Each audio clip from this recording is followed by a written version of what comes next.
반갑습니다.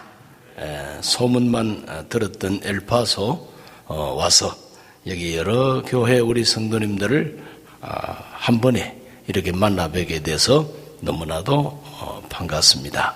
하나님께서 이와 같이 정성 들여서 해마다 모이는 이 연합성회에 큰 은혜 주실 줄로 믿습니다.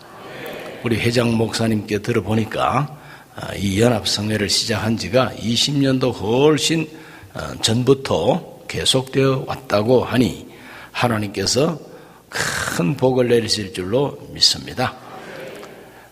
우리 순봄 강북교회 우리 장로님들, 안수집사님들, 또 권사님들, 집사님들 담임 목사 혼자 가면은 안 될 것 같아서 이렇게 기도하면서 후원하면서 함께 오셨습니다. 이 시간 일어나서 한번 인사를 드리겠습니다.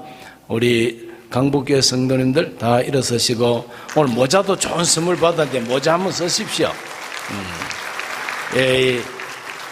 아니 카우보이 모자를 우리 엘파소 순복음교회가 선물로 주셔서 고맙습니다. 할렐루야. 저희들 또 오면서 또 우리 성도님들 다 옛날에 우리나라에 어떤 영화가 한번 히트를 쳤느냐면 친구라는 영화가 있었는데 그 친구라는 영화의 주인공이 항상 하는 말이 우리가 남이가 이런 말을 자주 썼다고 이제 합니다. 그래서 우리 예수 믿는 사람들은 사실 남이 아니지 않습니까? 예수 믿는 사람은 아프리카에 살든 미국에 살든 한국에 있든 다 친척이고 또 일가 남이 아닙니다. 그래서 남이 아닌 마음으로 우리 일가 친척들을 뵙는 마음으로 조그만 선물 준비해 왔는데 마지막 날 이렇게 드린다고 합니다. 하나님께서 우리 엘파소 지역에 있는 우리 모든 성도님들에게 큰 복을 내리시기를 주의 이름으로 축원합니다. 원래 이 부흥회라고 하는 것은 이때까지 들어보지 못했던 새삼스러운 진리를 듣겠다고 하는 모임이 아니고 이미 다 알고 있는 진리지만 모두가 함께 모여서 과연 그러하다고 하는 걸 재확인하고 아멘하고 그대로 살지 못했던 것을 회개하고 한번 얻어서 다시 한번 그렇게 살겠다고 다짐하는 이와 같은 모임이 부흥회인 것입니다. 그래요. 연합성회 후에 여러분의 결단이 하나님께 상달이 되어서 큰 은혜가 임하기를 주의 이름으로 축원합니다. 익히 소문이 나서 아시겠지만 이제 우리 순복음교회 그러면은 좀 소리가 좀 큰 교회입니다. 무슨 소리가 크냐? 찬송 소리도 좀 크게 부르고 그래서 소리만 가지고 안 되겠다 싶어서 막 박수를 하면서 찬송을 하고 기도도 묵상 기도라든지 이렇게 또 조용한 기도도 이제 할 때가 있지만 많은 성도가 함께 모여서 기도할 때는 합심 기도라 그래서 통성 기도라고 해서 이렇게 소리를 높여서 기도하는 또 그런 전통이 계속해서 유지가 되는 교회가 순복음교회예요. 그래서 그 순복음교회에 목사가 와서 부흥회를 인도하다 보니까 찬송 소리도 좀 크면은 좀 듣기 좋고 또 기도 소리도 합심해서 좀 크게 기도하면은 하나님이 응답하실 것 같은 느낌을 받게 되고 또 그렇게 기도하는 것이 성경적이라고 저는 믿습니다. 우리 한국에 1905년, 4년 이럴 때에 원산과 평양에서 대부흥이 일어났는데 그때는 뭐 장로교, 감리교가 주로 우리 한국 초창기 선교 교단이었죠. 그런데 책을 읽어보면은 그때도 통성기도가 있었답니다. 소리 높여서 기도하고 부흥회를 했다 그러면은 우는 것이 바로 부흥의 특징이에요. 우는 거. 막 웁니다. 뭐 여러 가지 참 울 일이 많았겠죠. 회개하면서도 울고 억울해서도 울고 한심해서도 울고 자기 신세 타령으로 울기도 하고 부흥회만 했다 그러면은 통곡하고 우는 것이 부흥의 특징이었어요. 세월이 많이 흐르다 보니까 이제 울 일이 별로 없는지 요새는 잘 울지 않습니다. 억지로 울으라고 하는 것이 아니라 옛날에는 그랬는데 오늘 우리들은 하나님 앞에 정말 집회를 하고 부흥회를 할 때에 기도만이라도 좀 간절하게 할 수 있기를 기대합니다. 사도행전 4장에 보면은 예수님의 제자들 이분들이 성령을 받고 막 전도를 시작했는데 그 유대인 종교 지도자들이 못마땅해가지고 잡았어요. 체포해가지고 감옥에도 가두고 때리고 다시는 예수 이름으로 말하지 말라고 그랬더니 이 사람들이 같이 믿는 모든 성도들을 찾아가서 우리가 이렇게 매를 맞았다, 감옥에 갇혔다, 풀려났다. 그랬더니 거기 모인 교인들 모두가 다 성경대로 말하면 소리를 높여서 하나님 앞에 기도했다고 성경이 말하고 있습니다. 소리를 높였다 그랬어요.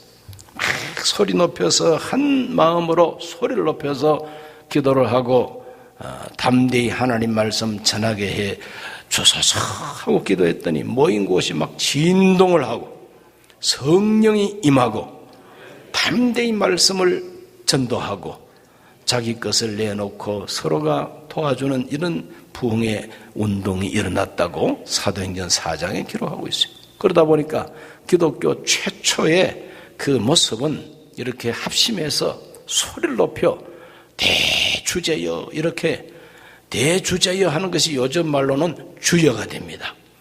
대주제 말이 많잖아요. 그러니까 말 많으면 별로예요. 딱 끊어버리고 한마디로 주여 주여 이렇게 성부 성자 성령 하나님을 생각하면서 주여 삼창을 하고 기도하는 것이 한국 교회의 트레이드마크처럼 돼가지고 그래서 해외 집회를 이렇게 하면은 이제는 뭐 영어로는 로드 하는데 그 로드 가지고는 별로 감이 안 와요. 그래서 미국 사람이나 또 다른 나라 사람들한테도 주여라고 하라고 이래가지고 주여 삼창을 퍼뜨리고도 있고 그럽니다. 여러분께서 생소하더라도 이번 부흥회는 주여 삼창도 해보고 소리도 좀 내가지고 기도도 해보고 찬송할 때 박수도 한번 쳐보고 우리가 믿는 예수님, 우리가 믿는 성경의 진리가 과연 진리이며 정말 믿을 수 있는 진리이고 너무나도 우리에게 큰 은혜라고 하는 것을 우리가 깨닫게 될 때에 목석처럼 앉아가지고 이렇게 아주 침울하게 이렇게 찬송하고 예배드리는 것보다도 하나님 앞에 우리 마음을 나타내는 것도 좋은 일이거든요. 그래서 이번 축제에 여러분 모두에게 그런 은혜가 확 임하기를 바랍니다. 어디서 뭐 불이 났다고 그러는데 어디서 불 났는지는 저는 모르겠습니다만은 성령의 불이 우리 마음에 붙으시기를 바랍니다. 우리는 이 뜨겁게 해달라고 기도하지 않고 시원하게 해달라고 기도하고 왔어요. 그랬더니 참을만 하네요. 그래서 제가 이렇게 옷을 입고도 땀 한 방울 아직까지 안 흘렸으니 우리 기도가 하나님께 상달이 되고 응답이 됐다 싶고 내일은 또 비 소식이 또 있고 하다 보니까 아무래도 조금 서늘할 것 같아요. 그러므로 하나님께서 이번 성회를 축복하는 것으로 저는 인정하고 감사하고 있습니다. 자, 오늘 하나님 말씀의 은혜를 나누기 전에 주여 삼창기도 한번 해보십시다. 주여 삼창기도를 하는데 제목이 뭐냐 하면은 주여 이번에 이 엘파소 지역에 있는 우리 한인교회 연합부흥성회에 은혜를 주셔서 우리가 이미 알고 있는 진리 다시 한번 확신하게 하여 주시고 그 말씀에 맞지 않도록 산 것이 있으면 회개하게 하여 주시고 빛이 되고 소금이 되고 그래서 하나님께 영광을 돌리고 믿지 않는 우리 한국 사람들 이미 믿는 우리 한국 사람들을 통해서 더 많은 분들이 예수 믿고 교회로 몰려와서 연합 모든 집회 참석하는 교회마다 갑절로 부흥되게 하여 주소서. 그리고 여러분 모두가 다 세상에서도 하시는 일이 잘 되고 복을 받아가지고 정말 예수 믿으니까 참 모든 것이 잘 된다 이런 소문이 나야지 예수 믿더니 뭐 하는 일마다 실패다 이거보다도 그래서 예수님을 잘 믿고 복을 받아서 남에게 베풀고 덕을 세우고 그렇게 사는 것이 좋지 않겠습니까? 그렇게 살게 해주시기를 한번 큰 소리로 하나님 앞에 기도를 해서 하나님의 은혜가 임하기를 바랍니다. 여러분, 안 하던 기도를 하려면 좀 어색할 거예요. 그래서 우리가 한 38명이 와가지고 함께 기도하기 때문에 함께 한번 기도를 해보시면 좋을 겁니다. 기도 제목 말씀드렸지요. 이 기도 제목을 가지고 우리 주의 이름을 시험 부르고 은혜가 임하기를 기도하겠습니다. 주여, 주여, 주여. 살아계신 아버지 하나님, 이와 같이 귀한 성회를 열게 하시니 감사합니다. 성령으로 충만하게 하여 주옵시고 영광을 받아 주옵소서. 하나님 아버지, 오늘도 이 복된 자리에 하나님의 성령이 임하여 주옵시고 한 사람도 빠짐없이 그저 왔다 그저 돌아가지 말게 하시고 은혜 받게 하여 주옵소서. 하나님의 진리의 말씀을 다시 한번 확신하게 하여 주옵소서. 우리 하나님을 영원히 섬겨나가는 우리 모든 교회가 풍성하여 주옵소서. 아버지 하나님, 병든 고치시며 마음이 상한 자 치료하시고 아버지 하나님, 우리 귀한 말씀 듣고 은혜 받는 귀한 시간 될 수 있도록 성령 하나님이여 은혜와 능력의 하나님, 소망의 하나님 역사하여 주시옵소서. 아버지 하나님, 주님께서 베푸신 일파소에 아버지 말씀을 그 은혜 심하기 원합니다. 주님께서 그 은혜 베풀어 주시옵소서. 아버지 하나님, 오늘도 이 신년전 부흥에 임하셨던 성령의 불빛이 오늘도 충만하게 임하게 하시고 아버지 하나님의 놀라운 역사와 은혜와 아버지 엘파소 지역의 모든 능력으로 복을 내려주시고 간절히 원하옵소서. 성령 하나님들마다 능력의 하나님, 축복의 하나님, 온전히 주님을 영광으로 받아 주시옵소서. 아버지 하나님, 그 사역에 언제나 성령이 함께하여 주셔서 영광을 받으시고 하나님의 놀라운 감격함이 없도록 따르게 하여 오늘 이 시간 함께하여 주시옵소서. 항상 목사님 말씀을 전하실 때에 아버지 하나님의 말씀의 능력과 얼마나 우리에게 소중하게 주시옵시고 성령의 놀라운 역사가 주시옵소서. 아버지 깨닫지 못했던 것 깨달을 수 있는 할렐루야, 감사합니다. 주님을 찬양합니다. 주님이 마시기 원합니다. 존귀하신 아버지 하나님, 은혜와 사랑 감사합니다. 하나님께서 허락하셔서 이 순복음 엘파소 교회에서 이 엘파소 지역의 여러 한인 교회들이 연합으로 이 성회를 열게 하심도 감사하고 이곳에서 말씀 대언케 하시니 감사합니다. 성령님이 이 자리에 임재하여 주셔서 듣는 귀가 복되게 하여 주옵시고 깨닫는 마음을 다하여 주시고 순종할 마음 주셔서 그리스도인으로서 힘차게 승리하며 살게 해 주옵시고 교회마다 부흥을 경험하게 하여 주시고 개인마다 마음속에 확신을 가지고 하나님을 섬겨 살게 해 주옵소서. 예수님 이름으로 기도하옵나이다. 아멘. 할렐루야. 우리가 복을 받아야 되지 않겠습니까? 창세기 1장 28절 보면 창세기에서부터 하나님은 창조하신 인간에게 제일 먼저 주신 선물이 뭐냐면은 복 주어 가라사대 그랬어요. 하나님은 복 주시는 하나님이세요. 복 준다 그러면 알러지 반응을 일으키는 사람들이 가끔 있습니다. 그게 뭐냐? 기복주의다. 무당이나 옛날 점쟁이들이 어떻게 하든지 다 건강하고 잘 되고 벼슬하고 부자 되고 이런 것만 기원하는 것을 기복주의라 그러는데 기독교 신앙도 기복주의 신앙이 있지 않느냐 걱정하시는 분들이 있는데 막 그 걱정이 일리가 없는 건 아닙니다. 우리가 예수님을 생각도 안 하고 내 잘 되는 것만 생각하면 그 기복주의예요. 그러나 하나님이 주겠다고 하는 복은 받겠다고 해야 그 건강한 하나님의 자녀지. 하나님이 이런 복을 주겠다 그러는데 나는 그런 복 필요 없어요. 이건 정말 하나님 기분 나쁘게 하는 것입니다.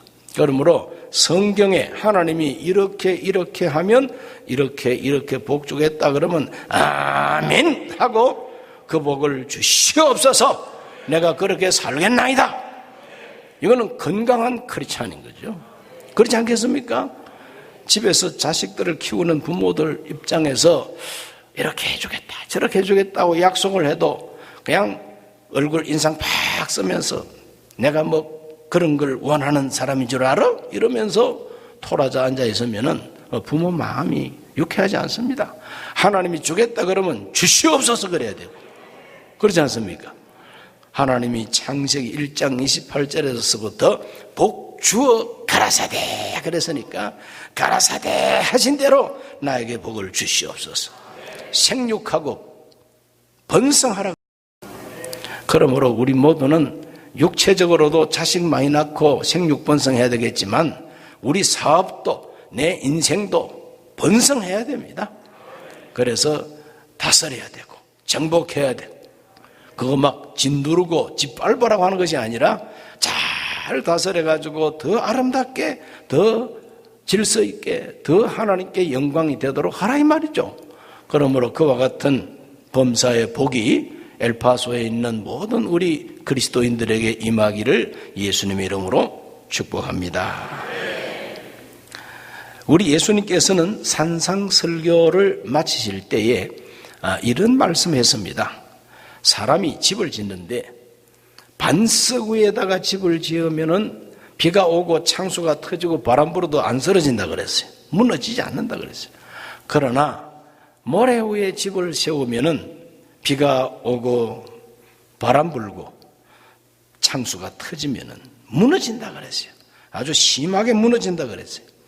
제일 중요한 것이 바로 반석이죠. 반석 위에 집을 지어야 됩니다.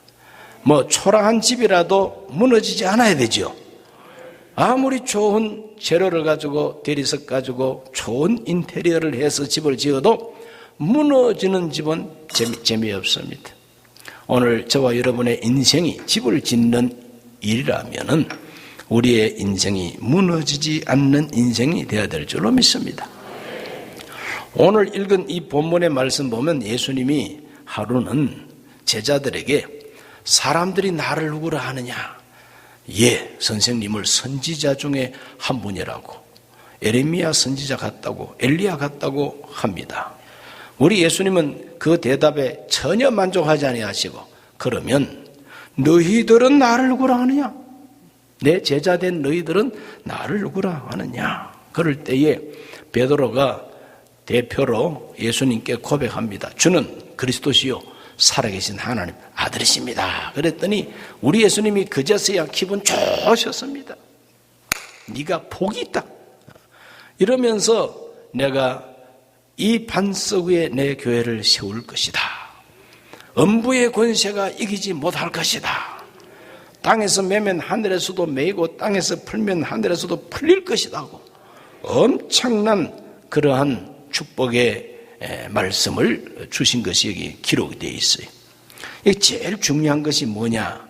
산상보훈에서 마칠 때 예수님은 나의 이 말을 듣고 행하는 자, 즉 나의 이 말이 바로 반석이라고. 또 오늘 이 성경에는 예수님이 누구신가 하는 고백, 예수님이 누구신가 하는 그 깨달음과 진실한 그 믿음이 바로 반석이라는 거죠. 이 반석이 먼저 깔려야만이 인생의 집을 지어도 무너지지 않는 집이 된다. 그래서 반석이 이렇게 중요합니다. 오늘 저와 여러분 인생의 반석이 확실하게 놓여졌는가 한번 생각해보는 오늘 밤이 되기를 바랍니다. 예수님이 정말 나의 주, 나의 하나님, 내 왕이 되시느냐? 이 믿음의 정도에 따라서 그 사람의 신앙생활하는 모습도 달라지고 살아가는 인생의 모든 모습이 달라지게 돼 있어요. 예수님이 정말 나의 주, 나의 하나님, 나의 구세주, 내 왕이 되느냐? 여기에 대한 확신의 정도, 이건 너무 중요한 것이죠. 이것이 바로 반석인데 이 반석이 되지 못하고 모래알처럼 되어 있으면은 그 사람의 인생은 무너지게 돼 있다는 것이죠. 여러분 인생에 반석이 확실하게 되시기를 바랍니다. 아주 오랜 옛날에 예수님을 믿는 사람을 박해하던 사람이 있었어요. 이름은 사울입니다. 믿는 사람들을 박해하고 미워하고 잡아서 감옥에 투옥시키고 심지어 돌 가지고 머리를 때려서 죽이는데 앞장섰던 사람이죠. 그는 폭행자예요. 자기 스스로 고백했어요. 나는 폭행자, 나는 박해한 사람이에요. 나는 죄인 중에 괴수라고 이렇게 자기를 고백했습니다. 그러나 나의 나된 것은 내가 아니라 하나님의 은혜로 내가 변화됐다는 거지. 전에 박해하던 사람, 전에 막 사람 죽이던 이 사람이 돌변해가지고 예수 복음 전하는 전도자가 되어버렸어요. 얼마나 뜨거운 충성과 헌신으로 그렇게 전도를 했느냐 하면은 나의 달려갈 길, 주 예수께 받은 사명, 하나님의 은혜 복음 전하는 일을 마치기까지는 내 생명을 조금도 귀한 것으로 여기지 않아야 한다고 그렇게 전도를 하더니 결국은 전설에 의하면은 로마에서 네로 황제 박해 때에 베드로는 거꾸로 못 박혀 순교하고 바울은 큰 칼 가지고 목을 내리쳤습니다. 참수형이죠. 그래서 이건 이제 전설입니다. 목을 탁 치니까 아주 힘센 망나니가 목을 쳤던가 봐요. 그 목이 한꺼번에 탁 잘려가지고 바울의 머리가 툭 떨어집니다. 3번을 굴렀대요. 그 3번을 굴러가면서 예수 3번 하고 그렇게 운명을 했다는 거예요. 그리고 예수 이름을 부르던 그 자리마다 샘이 솟았다고. 그래서 로마 여행하면서 바울 성당을 방문하면 샘물이 솟아나는데 이게 바로 바울 머리가 떨어진 자리라고 그렇게 소개를 한다는데 제 생각에는 아무리 생각해도 구라 같지만 그러나 그만큼 의미가 깊다 이거예요. 그만큼 의미가 깊다는 거죠. 어떻게 박해하던 사람이 목이 떨어져서 굴러가면서 예수 이름을 부르면서 죽어갈 수가 있었느냐 이거죠. 그만큼 확신이 강했기 때문이 아니었느냐. 죽는 것도 유익함이니라 이렇게까지 그는 빌립보서에서 고백하고 있지 않습니까? 이렇게 예수님에 대한 확신, 이거 참 중요합니다. 오늘 또 한 사람을 소개하면은 아주 1700년대부터 영국에서 제일 돈 많이 버는 사업이 노예 장사였습니다. 그래서 아프리카에서 노예를 사냥해다가 아메리카에 팔았는데 주로 이 미국 남부 쪽에다가 팔았어요. 항구도 남쪽에 있고 이러니까 아마 남쪽에는 이 토지가 있어가지고 목화 재배를 그렇게 많이 하고 큰 농장 주인이 있고 하다 보니까 일손이 있어야 다 일을 시킬 거 아니겠어요. 그러다 보니까 노예가 많이 필요했겠죠. 1700년대는 완전히 영국 노예 무역이 영국 전체의 GDP 1년 총 생산의 30% 이상이 바로 이 노예 장사, 노예 무역을 통해서 벌어들이는 돈이었다. 그때 노예 선장하던 사람이 있었어요. 20대 초반에 선장이 됐는데 포악한 사람이죠. 100명을 노예선에 태우고 가면은 거의 한 30%가 도중에서 병들어 죽고 맞아 죽고 다 죽는답니다. 그래서 한 70% 살려가지고 이래 와가지고 노예를 판다는 것이죠. 이제 그런 장사를 이렇게 하는 그 노예 무역선 선장이 있었는데 이름이 존 뉴턴입니다. 이 사람이 큰 풍랑을 만나게 됩니다. 이 풍랑을 만나서 배가 파선지경에 도달했을 때에 자기 나이 6살 때 자기 어머니가 돌아가셨는데 돌아가시기 전까지 이 어린 아들을 기도로 키우고 믿음으로 키우고 성경 이야기해주고 기도를 가르치고 했습니다. 그러나 그 후부터는 계모 밑에서 크면서 반항심만 솟고 11살부터 배 타기 시작했던 사람이에요. 그러니 뱃사람들은 그칩니다. 그래서 이 그친 선원들 사이에서 아주 난폭한 사람이 되고 그래서 선장까지 되고 노예들을 학대하는 그런 사람이었는데 자기가 죽을 지경에 도달하니까 엄마가 가르쳐줬던 그 기도를 한 겁니다. 내 어머니 하나님이요, 나를 살려주면 이제 하나님 뜻대로 살겠다고 막 부르짖어 기도를 했다는 겁니다. 그런데 그 거센 풍랑 속에서 배가 파선하지 아니하고 살아났다는 겁니다. 그것이 그 사람의 인생을 확 바꾸는 경험이 돼가지고 과연 예수님은 살아계시구나, 내가 이 풍랑 일어나는 바다에서 정말 은혜로 살았구나 깨닫고부터 그때부터 사람이 달라지기 시작하는 거예요. 그래서 너희들 처우 개선을 위해서 아주 애를 쓰고 나중에는 더 이상 양심상 나는 너의 선 선장할 수 없다 다 포기하고 영국 성공회 신학 공부하고 사제가 된 사람이 바로 존 뉴턴입니다. 이 사람이 그 나이 40대에 시를 썼습니다. Amazing Grace라고 하는 시를 썼습니다. 그 시에다가 곡을 붙여서 오늘 전 세계 크리스찬들이 제일 많이 부르는 찬송이 바로 Amazing Grace입니다.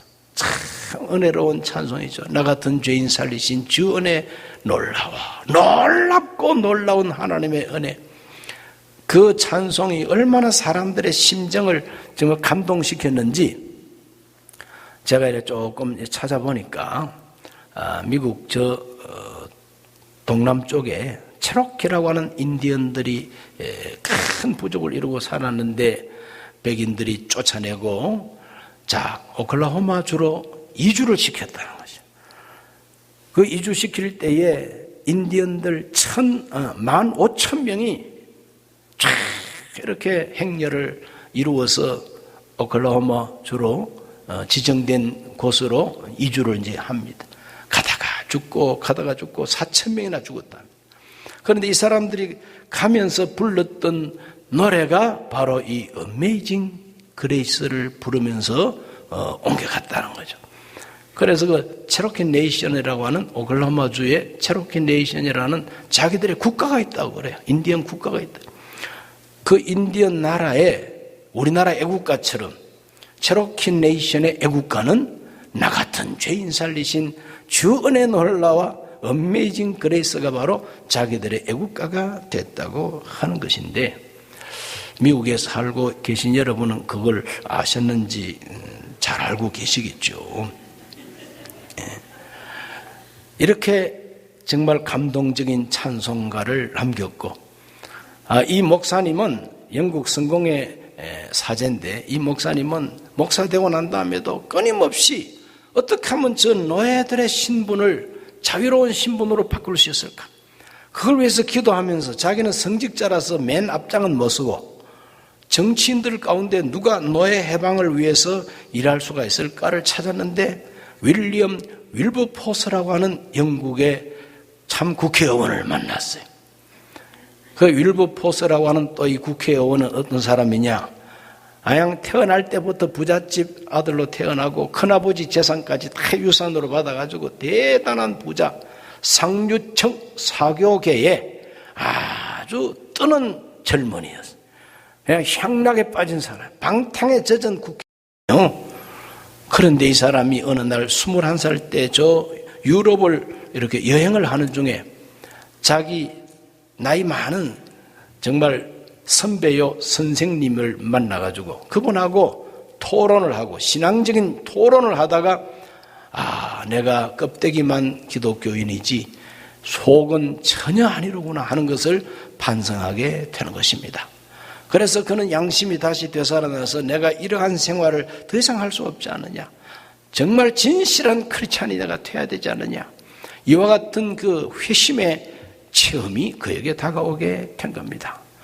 그래서 그는 양심적으로 내가 이제 신학 공부하고 성직자가 돼야 되겠다, 국회의원 이거 사표내야 되겠다. 그런데 그때 마침 존 뉴턴 목사가 바로 이 윌버포스를 알게 되고 만나가지고 말립니다. 윌버포스, 당신 국회의원 관두지 마시오. 성직자가 돼야만 주의를 하는 게 아닙니다. 정치인으로서 얼마든지 하나님의 뜻을 펼칠 수가 있는데 왜 그 좋은 기회를 버리려고 하느냐고. 내가 뒤에서 열심히 기도해주고 많은 사람들 당신을 위해서 지지하도록 해줄 테니까 열심히 정치하라고. 거기서 힘을 얻어가지고 윌버포스는 그때부터 노예 폐지 운동에 앞장서는 국회의원이 됩니다. 2단계로 계획을 했어요. 첫째 단계는 노예 무역제도. 영국은 노예 무역 사업하지 말자. 그 운동을 일으켰어요. 그 운동을 일으켜가지고 1807년에 의회 법으로 통과를 해가지고 더 이상 우리 영국은 노예선을 운영하지 않겠다. 그 엄청난 결단입니다. 국가 예산의 30%를 차지했던 그 경제 이익을 포기하는 그런 결단이었으니 엄청난 거 아닙니까? 그러나 윌버포스가 기도하면서 존 뉴턴의 후원을 받으면서 노력을 해가지고 1807년에 노예 무역을 폐지해버리는 것이죠. 바로 그 1807년에 존 뉴턴 목사님은 소천하게 됩니다. 둘째 단계로 이제 노예 제도 자체를 없애야 되겠다. 또 그걸 위해서 노력을 합니다. 노력을 해가지고 1833년에 영국에서 노예 해방을 하게 됩니다. 그러므로 이 노예 해방, 1833년의 노예 해방은 1860년대에 아브라함 링컨을 통해서 미국에서 선포된 노예 해방보다도 무려 32년이나 앞서서 영국에서 노예 해방 제도를 폐지하는데 바로 이 사회적인 정치적인 큰 열매는 어떻게 맺었느냐? 나 같은 죄인을 살리신 하나님의 은혜가 놀랍다고 하는 깨달음이 있고 예수님이 내 인생의 밑바닥에 근원이요 반석이 된다고 하는 이 신앙이 확실한 사람이 그와 같은 거대한 일을 이루게 됩니다. 테러의 위험과 온갖 욕을 받으면서도 포기하지 않는 윌버포스의 그 끈질긴 노력에 의해서 미국보다 32년 앞서서 노예 해방을 선포하게 되는 것이죠. 그러므로 반석이 있다고 하는 것은 너무 중요한 것입니다. 반석이, 내 인생에 반석이 있다는 것은 너무나도 중요한 것입니다. 세 번째 인물을 또 한 번 소개합니다. 이분의 이름은 루이스 웰리스입니다. 1827년에 출생하고 1905년에 하나님께 부름받은 웰리스인데 이 사람 미국의 법률을 가고 남북 전쟁 때는 저 북군의 대령으로 출발해서 장군으로 제대한 사람이죠. 장군으로 애편했던 바로 이 사람은 문학의 천재였어요. 이 사람은 나중에 뉴멕시코 주의 주지사로 한 3년 공직했습니다. 이분이 잉거솔이라고 하는 아주 철저한 무신론자하고 이 공화당 총에 올라가면서 기차 타고 가면서 토론이 벌어졌는데 잉거솔이라는 사람이 막 입에 거품을 부으면서 기독교의 모든 신화 이거는 다 꾸며낸 얘기다. 날조된 이야기다. 특별히 예수가 부활했다고 하고 그 예수 부활 때문에 주일이 생겨가지고 주일마다 미국의 사람들이 예배당 가는 거 꼴보기 싫다. 날조된 그 기독교의 신화가 아니냐. 그러한 토론을 벌이면서 웰리스라고 하는 이 사람은 거기에 반박할 말이 없습니다. 어릴 때부터 감리교인이었다 그래요. 감리교 댕긴 사람인데 완전히 형식에 빠진 감리교인이죠. 무신론에 가까운 감리교인이에요. 그러니 그 진짜 무신론자를 만나가지고 토론을 하다 보니까 대답할 말이 없고 오히려 그 사람의 이론에 확 빠져들어가 버리는 거예요. 그때 이 사람은 스스로를 창피하게 생각하고 과연 어떠한지 내가 자세히 알아봐야 되겠다. 그래서 기독교의 신화, 날조된 예수 사건 여기에 대해서 그분은 막 책을 읽고 성지 순례를 하고 유럽에 가서 도서관을 뒤지고 하면서 이 기독교 신화를 어떻게 하든지 긍정을 하든지 부정을 하든지 내가 알아봐야 되겠다. 그렇게 이제 알아보는 중에 예수 그리스도의 부활 문제에 딱 도달을 하고 이 부활에 대한 연구를 하다가 오히려 그는 예수님은 진짜 살아계신 하나님이다 하는 그리스도의 신성에 대한 확신을 가지게 됩니다. 그 확신을 가지고 그 문학 천재가 소설을 하나 썼는데 그 소설 제목이 바로 벤허. 원래는 그 제목이 그리스도의 이야기입니다. 그리스도의 이야기라는 소설 속의 주인공 이름이 벤허. 히브리 말로 벤허라고 하는 것은 훌의 아들이라고 하는 뜻입니다. 옛날 아론과 훌 있지 않습니까? 그 훌의 아들이 바로 벤허예요. 그래서 벤허의 그 기구한 일생을 통해서 그가 강조하고자 하는 것은 무엇이냐? 예수 그리스도만이 사람 속에 있는 이 복수심, 미움, 원한, 이걸 다 풀어주는 것이다 하는 것이 그 소설의 결론이었어요. 그래서 그는 전차 경기에서 자기 원수 친구 메살라를 깔아뭉개버렸습니다. 원수는 깔아뭉갰지만 자기 속에 있는 원한, 그건 없어지지 않습니다. 그래서 낙심하고 있을 때, 그때 예수님이 십자가에 못 박히는 광경을 보게 됩니다. 나병 환자가 된 어머니와 누이 데리고 예수님을 만나게 하려고 가다가 오히려 예수님은 더 일찍이 돌아가시게 되는데, 자기 누이하고 엄마는 동굴 속에 두고 혼자서 예수 십자가 골고다로 올라갔는데, 거기에서 예수님이 기도하는 기도 소리를 듣습니다. 아버지여, 저들을 용서해 주소서. 용서하는 기도를 들을 때 벤허의 마음속에 있는 원수에 대한 원한의 칼이 뚝 떨어지고, 저 십자가의 예수가 내 속에 원한의 칼을 빼앗아가 버리셨다. 그런 고백을 가지고 집으로 와보니까 엄마도 나병 환자에서 깨끗이 고쳐져 있고, 누이 동생도 나병 환자에서 깨끗이 고쳐져 있는 거예요. 이제 이러한 클라이막스가 마지막에 이제 있는데, 저는 국민학교 때 그 영화를 봤는데, 저는 뭐 그때 예수 믿는 사람도 아니고 하니까 전차 경기 해가지고 못된 놈이 양 깔려 죽으니까 얼마나 신바람이 나는지 박수 쳤어요. 그런데 정신 차리고 이제 목사가 되고 난 다음에 그 영화를 가만 보니까 전차의 원수를 깔아 죽이는 게 이 영화의 핵심이 아니라 십자가에 못 박힌 예수, 그 예수가 내 속에 원한의 칼을 빼앗아 가셨다고 하는 바로 그 대목이 클라이막스더라고. 예수에 대한 확신은 우리 속에 원한의 칼도 없어진다. 우리 예수님은 참으로 우리의 반석이 된다는 걸 믿으시기를 바랍니다. 이렇게 아주 세계적인 인물 세 분을 소개했는데, 아주 초라한 한 사람의 이야기도 여러분에게 들려드리려고 그래요.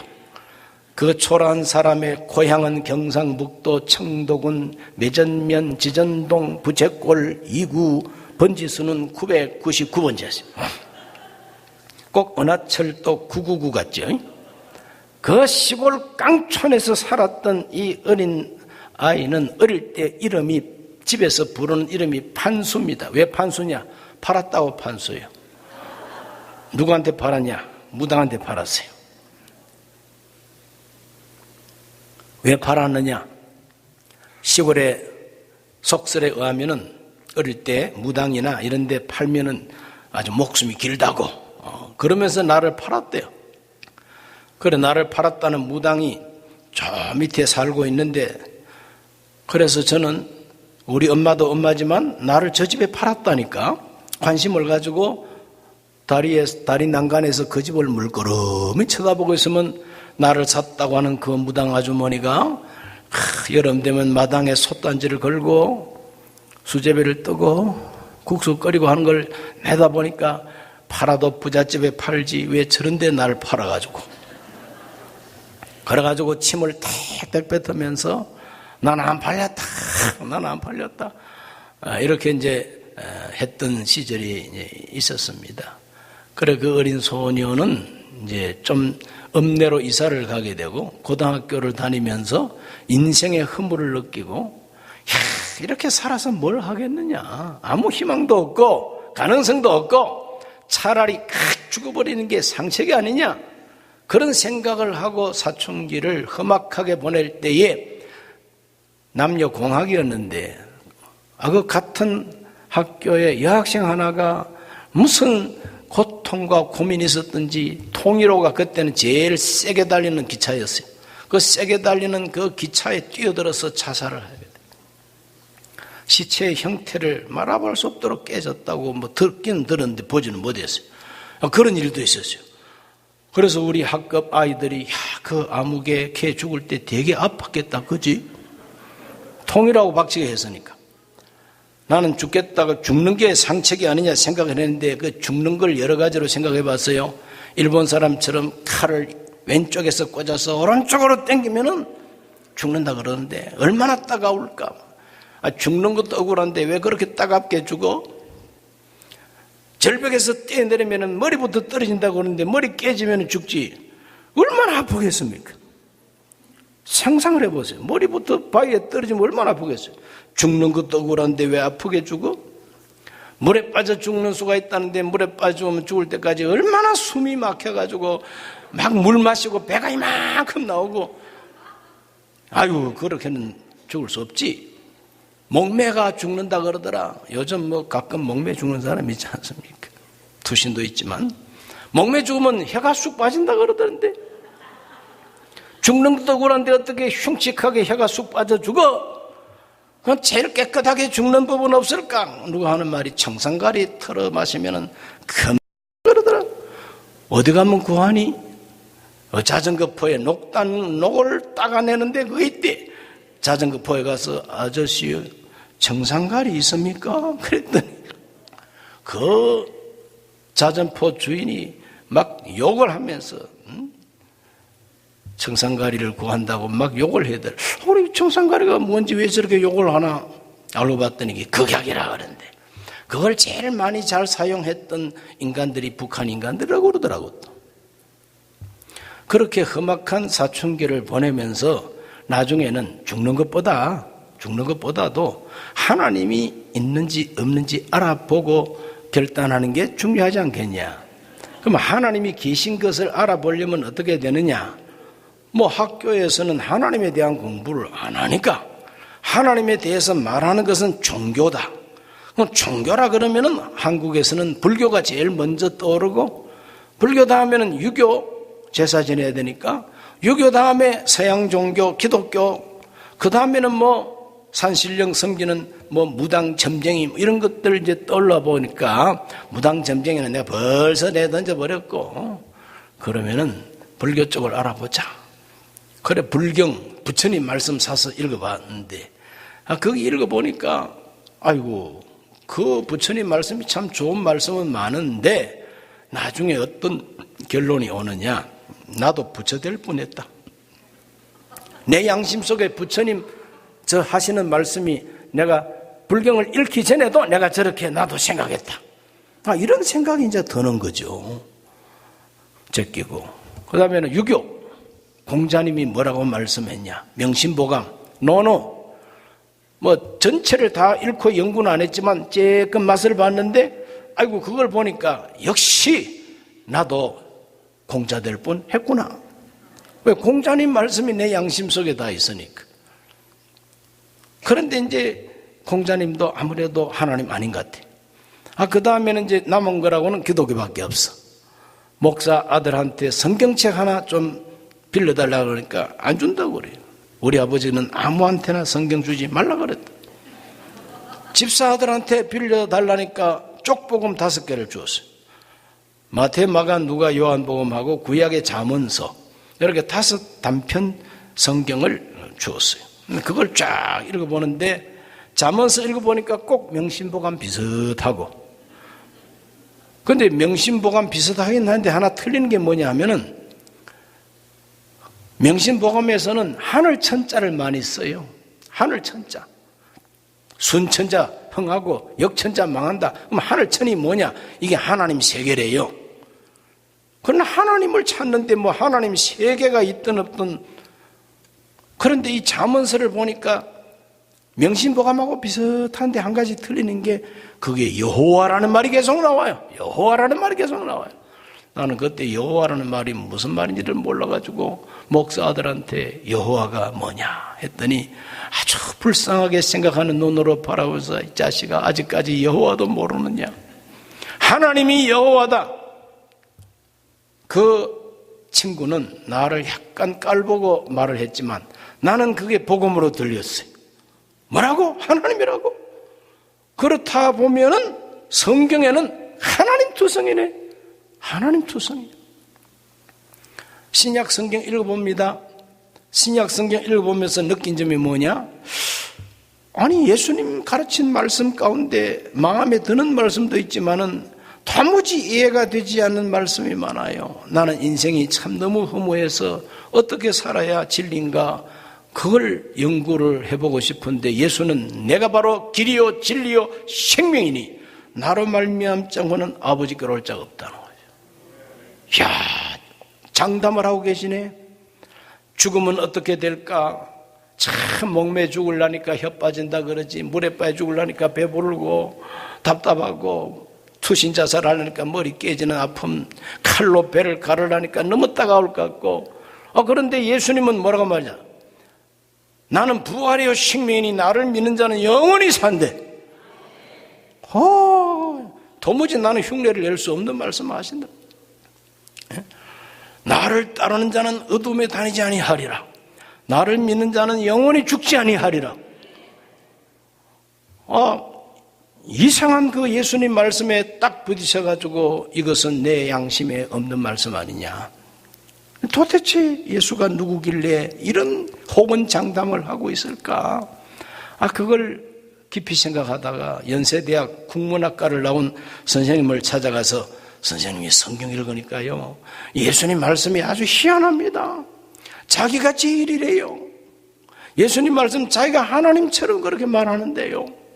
예수님이 하나님 맞습니까? 그러니까 믿으면 맞고 안 믿으면 안 맞고 그래. 세상에 그런 대답이 어디 있어요? 그래, 나는 예수를 어떡할까? 예수를 어떡할까? 예수님 하신 말씀만 가지고 생각해도 이거 정말 참 예수님은 내 양심에 없는 말씀만 하고 계시다. 그래서 1968년 11월 1일 예수 믿기로 결심하고 영접하는 기도를 드렸는데, 바로 그 시골의 그 깡촌의 그 소년이 바로 저입니다. 그래서 1968년 11월 1일 친구 자취방에 가가지고 물어볼 걸 그 주기도문을 그 자리에서 외우면서, 나 당신을 어떻게 하든지 내 인생의 주인으로 내가 한번 모시고 살겠습니다. 나 참 인생 허무해서 죽느냐 사느냐 이 문제로 고민을 하고, 하나님이 계신가 안 계신가 이걸 내가 탐구하고 있는 중에 예수님 말씀을 듣고, 당신 말씀이 너무 특이하고 기이해서 나 오늘부터 당신 편이 되고 당신 말씀대로 내가 당신 말씀을 순종하면서 살아볼 테니까 내 인생을 좀 인도해 봐 주시오. 이런 뜻으로 영접을 탁 하고 그때부터 이제 기도를 이제 했습니다. 그때부터 하나님이 제 인생을 섭리하셔서 인도를 하시는데, 놀랍게 인도하는데, 저는 폐병 걸려서 난 것도 아니고 교통사고 나가지고 죽을 뻔하다가 살아난 것도 아니고 그런 환난, 역경, 질병, 그것이 아니라 내 속에 그리스도의 말씀에 대한 깨달음과 함께 기도를 할 때에 하나님이 저를 내 고향에 있지 못하게 하시고 서울로 올라오게 하시고, 친구 찾으러 가는 그 기차에서 감리교 신학대학 학생을 만나게 하시고, 종교에 대한 토론을 하게 하시고, 그 신학생이 나한테 관심을 가지더라고. 어떻게 이렇게 생각이 깊으냐? 어떻게 기독교에 대해서 이렇게 호감이 깊으냐? 그래서 막 얘기하다 보니까 뜻이 맞았는데, 그 신학생이 서울에 있는 우리 친구가 다니는 교회 학교 교사였어요. 친구하고 만날 시간 약속을 했는데 날짜가 틀리게 내가 올라간 거예요. 서울역에서 참 고생할 뻔했는데 서울역에 내리니까 친구가 없잖아요. 그리고 그 선생님이 전화를 딱 교회 하더니 오늘 토요일인데 아마 교회 모여있을 거라고. 야, 이 녀석아, 네 친구 불러놓고 너는 왜 안 나오냐? 내일 온다고 했는데요. 아니야, 나하고 같이 왔다. 이렇게까지 하나님이 섬세하게 저를 인도해 주시는 것이고, 1968년에 서울의 눈이 평균 50cm 이상 왔어요. 그 속에서 신문 배달을 이제 시작했는데, 그때 불렀던 찬송이 태산을 넘어 험곡에 가도입니다. 연희동 뒷산에 올라가서 늘 기도했습니다. 이렇게 되게 해주시고 했더니 그대로 되는 거예요. 이것이 바로 하나님이 저를 인도하시는 섭리였던 것입니다. 어떻게 살아야 가장 보람있게 사느냐 생각해 봤더니 이 예수 복음을 전도하면서 사는 게 가장 보람이라고, 그렇게 마음에 깨달음이 오는 거예요. 그때 우리 친구가 신앙계 3권을 나한테 읽어보라고 줬는데 조윤기 목사님의 순복음 중앙교회 신앙계입니다. 그 책 쫙 읽어보는데 얼마나 은혜가 되는지. 나의 5분간 극동방송국에서 5분간 설교하는 설교가 또 라디오 방송에 나와요. 그 라디오 방송을 들으면서 신앙을 키우고 예수 그리스도에 대한 큰 확신을 가지게 될 때에 내가 신학교를 가더라도 순복음신학교를 가야 되겠다. 저런 참 큰 어른이 있는 곳에 가야 되겠다. 그래서 제가 지금 여기 순복음 목사가 돼가지고 여기 와서 이제 설교를 하고 있는 것인데, 세계적인 큰 인물은 못 됐지만 그래도 시골의 그 초라한 동네 초라한 한 소년이 무당한테 팔린 거 기분 나빠가지고 대침 뱉다가 결국은 사춘기 때에 인생의 고민을 하다가 성경 읽고 예수님을 만났습니다. 그 예수님이 내 인생의 주인이 되고 그 예수님 때문에 소망이 생겨나고 그 예수님 때문에 자신감이 오고 그 예수님 때문에 어디를 가든지 기죽지 아니하고 예수님의 말씀이 진리입니다. 믿든지 안 믿든지 말할 수 있는 그런 입장에 서게 해주셨다. 이거 생각할 때에 얼마나 감사한지 말로 다 할 수가 이제 없는 것이죠. 정말 죄송하고 미안합니다. 왜? 그 시골 깡촌에서 그렇게 굴러먹던 정말 시골 떡이가 서울시까지 가서 목사도 하지요. 미국까지 와서 부흥회도 인도하지요. 이게 웬일입니까? 하나님 은혜가 아니고 무엇이겠냐 이 말이죠. 이것이 바로 내 인생에도 반석이 깔렸다는 것이죠. 내 인생에도 반석이 깔렸다는 거죠. 저뿐만 아니라 수많은 사람들이 예수 믿고 참 하나님께서 그와 함께 하시는 증거를 주고 예수에 대한 확신을 가진 평신도, 예수에 대한 확신을 가진 집사님들 다릅니다. 달라. 그러므로 그리스도가 나의 주 나의 하나님이다 하는 이 확신이 내 마음속에 확 들어오면은 세상 겁날 거 아무것도 없죠. 무서울 것도 없고 사실은 걱정할 것도 없고 비가 내리고 창수가 터지고 바람 부는 건 아주 입체적이죠. 어떤 재앙이 오고 솟구치고 옆에서 막 바람 불어도 무너지지 아니한다는 거죠. 우리가 사는 세상은 참 험악한 세상입니다. 이 험악한 세상 살면서 무너지지 않는 인생을 살기를 원하시면 아멘 합시다. 그렇다면 제일 중요한 것이 내 인생에 반석이 있느냐 이 말이에요. 내가 저 모래 위에 내 인생을 세우고 있느냐, 반석 위에 내 인생을 세우고 있느냐, 이것부터 생각을 해야 되지 않겠느냐. 예수님의 말씀을 더 묵상하고 성경을 읽으면서 정말 예수님은 살아계신 나의 주 나의 하나님이다 확신을 가지고 이 세상을 이겨 살게 되시기를 주의 이름으로 축원합니다. 주의 이름으로 축원합니다. 주의 이름으로 축원합니다.